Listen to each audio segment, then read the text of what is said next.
के सीईओ निमेश चंदन जुड़े हैं। निमेश जी, गुड आफ्टरनून। निमेश जी, इस मार्केट में बहुत पेशेंस टेस्ट हो रही है। हमारी मार्केट दुनिया की सबसे अंडर परफॉर्मिंग मार्केट बनती जा रही है। पहले ताइवान हमसे आगे निकला, अब तो कोरिया का भी मार्केट कैप हमसे हायर हो गया है। ऐसे में सवाल ये उठता है कि रिटेल निवेशक जो लगातार एसआईपी के थ्रू इन्वेस्ट कर रहे हैं, उन्हें क्या मैसेज दिया जाए इस मार्केट में? Good afternoon. मुझे ऐसा लगता है ये हेयर एंड टॉर्टोइज वाली स्टोरी है। कुछ समय तक शायद कुछ मार्केट्स हमसे आगे निकल जाएं, क्योंकि स्पेशली जो क्रूड ऑयल के प्राइसेस हैं उससे इंडिया को काफी इम्पैक्ट होता है। प्राइसेस भी अगर इन्फ्लेशन में पास ऑन एक बार हो जाएं, अगर सप्लाई की अनसर्टेनिटी रहती है तो मार्केट पे दबाव रहता है। तो मुझे लगता है ये कॉन्फ्लिक्ट जो है वो ऑलमोस्ट खत्म होने पे है।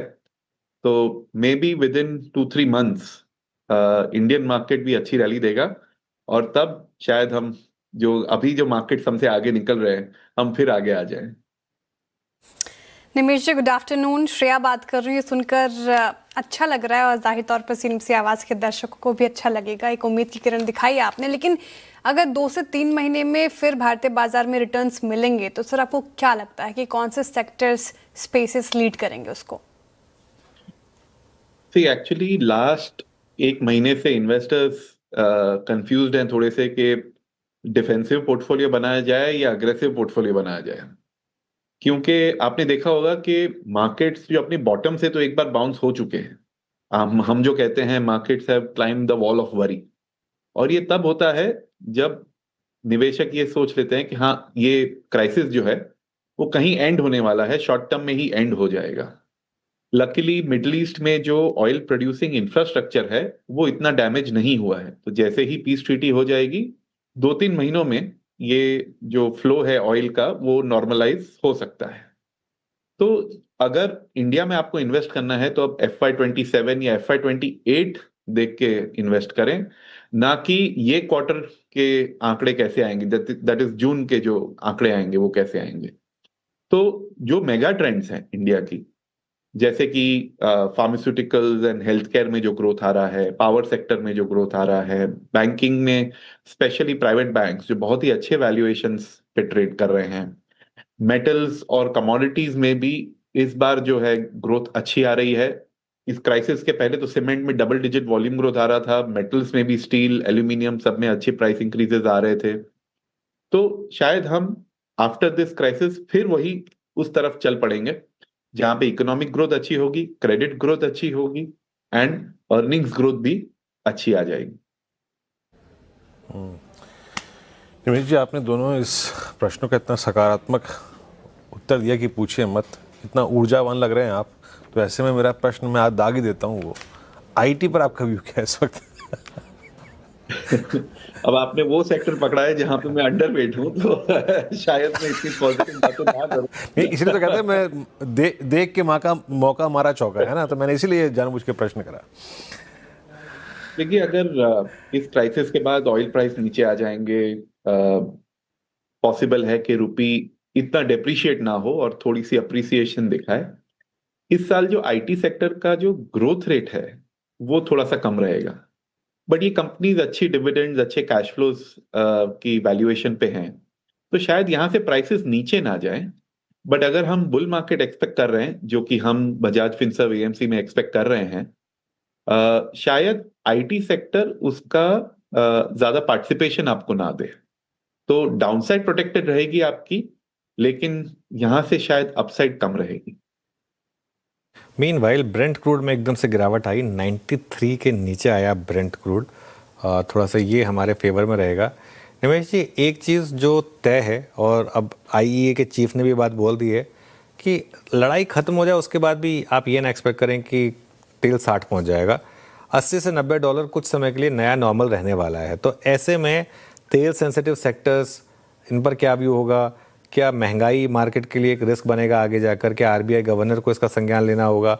और ये सब मार्केट में इन्वेस्टिंग की अप्रोच को कैसे चेंज करेंगे? तो शायद इस साल जो है हमें हाई इन्फ्लेशन बेयर करना पड़ेगा। ऑयल प्राइसेस ऐसा अनुमान है इवन ट्रेडर्स का, हम जनरली दिसंबर और मार्च के फ्यूचर्स चेक करते रहते हैं। दिसंबर फ्यूचर्स भी जो है कमोडिटी मार्केट्स में स्पेशली ब्रेंट ऑयल पे 84 या 83 डॉलर्स के आसपास चल रहे हैं। इसका मतलब ये है कि ये कॉन्फ्लिक्ट खत्म होने के बाद भी लोग एक्सपेक्ट नहीं कर रहे हैं कि ऑयल में बहुत गिरावट आएगी, शायद 80 डॉलर्स के आसपास चले। ये जो गवर्नमेंट ने प्राइस इंक्रीज लिए हैं, शायद अभी यहां से ज्यादा कुछ प्राइस इंक्रीज ना आए, तो ये इन्फ्लेशन में जो एटलीस्ट नंबर्स में अब दिखना शुरू हो जाएगा। मुझे थोड़ी चिंता है एल नीनो की भी, जिससे फार्म आउटपुट इम्पैक्ट हो सकता है। तो उस वजह से इस साल इन्फ्लेशन थोड़ा हाई रहेगा।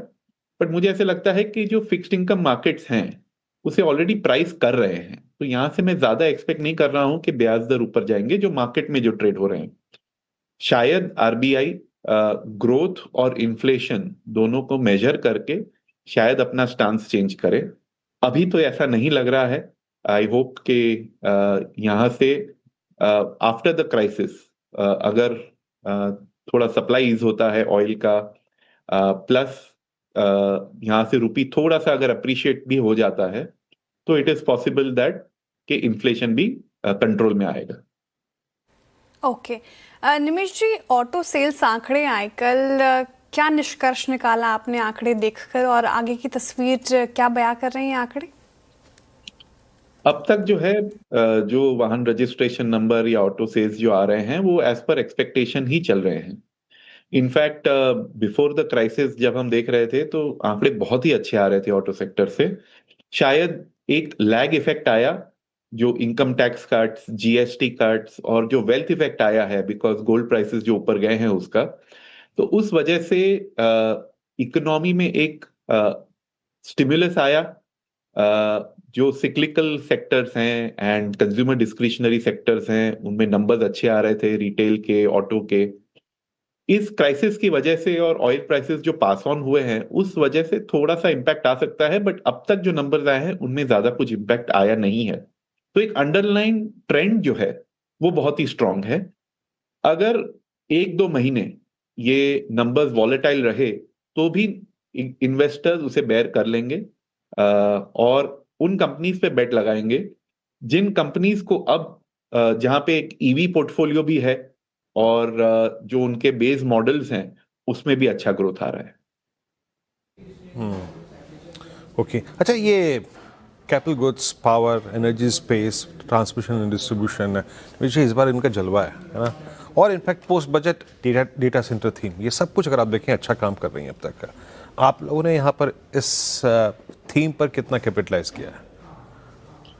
तो AI as a mega trend हमने काफी जल्दी आइडेंटिफाई किया, उस वजह से हम आईटी सेक्टर पे अंडरवेट थे और पावर सेक्टर पे ओवरवेट, बिकॉज ये डेटा सेंटर्स लगाने में और एआई इंप्लीमेंट करने के लिए काफी पावर लगता है और वर्ल्ड वाइड लोगों को पता है कि पावर की शॉर्टेज है। लोग जल्दी से जल्दी नया पावर इंफ्रास्ट्रक्चर रोल आउट करना चाहते हैं। उस वजह से कैपिटल गुड्स इक्विपमेंट जो पावर सेक्टर में लगती है या ट्रांसमिशन इक्विपमेंट जो लगती है उसमें ऑर्डर बुक्स बढ़ गई हैं, प्राइसेस बढ़ गए हैं, वेटिंग पीरियड चल रहा है। तो उस वजह से हमने इनमें काफी जल्दी निवेश किया था। अब जो है उनके वैल्यूएशंस नेक्स्ट 2-3 साल का जो ग्रोथ है ऑलरेडी अब प्राइसिंग कर रहे हैं। मैं ये नहीं कहूंगा कि जस्ट बिकॉज उनके वैल्यूएशन ऊपर गए हैं ये कल का कल करेक्ट हो जाएंगे, लेकिन अब अगेन जब वैल्यूएशन हाई रहते हैं, बिजनेस बहुत अच्छी तरह से ग्रो हो रहा है, अगर वो सरप्राइज ना करे तो निवेशक उसमें पैसा नहीं बनाते। तो अब है कुछ नए सेक्टर्स देखने चाहिए जहां पे स्पेशली ये जो रुपी डेप्रिशिएट हुआ है उसके कहाँ बेनिफिट आ रहे हैं। मैन्युफैक्चरिंग एक्सपोर्ट्स जैसे कि टेक्सटाइल्स, कैपिटल गुड्स जो एक्सपोर्ट कर रहे हैं या ऑटो एंसिलरीज जो एक्सपोर्ट कर रहे हैं, वहां ध्यान देना चाहिए। रमेश जी, पॉसिबली आखिरी सवाल, कैपिटल मार्केट स्पेस में इस समय आप क्या व्यू लेंगे, क्योंकि यहाँ पर बहुत शानदार री रेटिंग हुई है स्टॉक्स में। लॉन्ग टर्म पे हम काफी बुलिश हैं इस स्पेस पे। कुछ बिजनेसेस जो हैं वो हम जो कहते हैं बहुत स्ट्रॉन्ग कॉम्पिटिटिव एडवांटेज या मोड्स हैं उनमें, यानी डुओपोलीज ही हैं, जैसे देखा जाए कि एक्सचेंजेस हों या डिपॉजिटरीज हों, तो वहां पे हम बुलिश हैं। प्लस इंडिया में ये कैपिटल मार्केट प्लेस जो है वो जस्ट एट द बिगिनिंग है। अभी तो बहुत आगे तक जाना है। तो इसमें इस वैल्यू चेन में वेदर एक्सचेंजेस हैं, ब्रोकर्स हैं, वेल्थ मैनेजर्स हैं, इन सब को एक बड़ी अपॉर्चुनिटी है नेक्स्ट फ्यू इयर्स में। वॉलेटिलिटी रह सकती है बट ये एक स्ट्रक्चरल ट्रेंड है, तो इसमें बुलिश हैं। हाल में काफी स्टॉक्स जो करेक्ट हुए हैं वहां पे वैल्यूएशन में भी अपॉर्चुनिटीज हैं to bye into. Ramesh ji बहुत बहुत शुक्रिया, आप आज इस कार्यक्रम में शामिल हुए, सभी सेक्टर्स पे अपना व्यू आपने बहुत सरलता से रखा। बहुत बहुत शुक्रिया इस कार्यक्रम में शामिल होने के लिए।